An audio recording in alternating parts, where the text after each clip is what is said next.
Imagine a high-stakes spy case crumbling due to missing evidence, with fingers pointing at a top security advisor. That's exactly what's happening in the UK right now, and it's sparking a heated debate. Here's the scoop. Education Secretary Bridget Phillipson has firmly stated that Jonathan Powell, the Prime Minister's national security advisor, played no part in the handling of evidence for a case against two men accused of spying for China. But here's where it gets controversial. The Conservatives are suggesting otherwise, claiming Powell withheld crucial evidence from prosecutors, leading to the case's collapse. The charges against Christopher Cash and Christopher Barry, both of whom deny the allegations, were dropped last month, leaving ministers and MPs scratching their heads. Phillipson assured the BBC that Powell was not involved in discussions about the case's substance or evidence. She expressed deep disappointment over the case's failure and emphasized that the Crown Prosecution Service, CPS, is best positioned to explain the decision. Downing Street had previously denied ministerial involvement in the case's collapse. And this is the part most people miss. Stephen Parkinson, the Director of Public Prosecutions and head of the CPS, revealed that the trial fell apart because the government failed to provide evidence labeling China as a national security threat.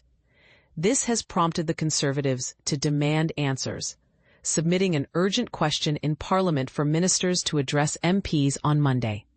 The Conservatives argue that Powell, known for advocating closer ties with Beijing, failed to supply the necessary evidence to the CPS. Shadow Home Secretary Chris Philp called on ministers to explain why they didn't disclose information proving China's threat to national security between 2021 and 2023. He went as far as suggesting Powell should resign if found responsible. The Prime Minister, however, defended the government's stance, stating that prosecutions must be based on the circumstances at the time of the alleged offense, pointing to the previous Conservative government's designation of China as an epoch-defining challenge. Several former Conservative ministers and advisers have chimed in, claiming there was no official designation of China as a threat. They insist there's a document with hundreds of examples of Chinese activities endangering the UK during the alleged offenses, which could have been used as evidence. One notable incident cited is the suspected Chinese hack on the Ministry of Defense. No sane jury would dismiss China as a threat after seeing that evidence, a source from the previous government remarked.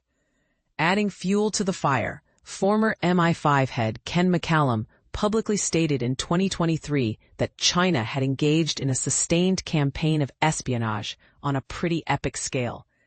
The Liberal Democrats criticized the government's China policy, warning it jeopardizes national security. They urged blocking the construction of a new Chinese embassy in London, fearing it would facilitate large-scale espionage.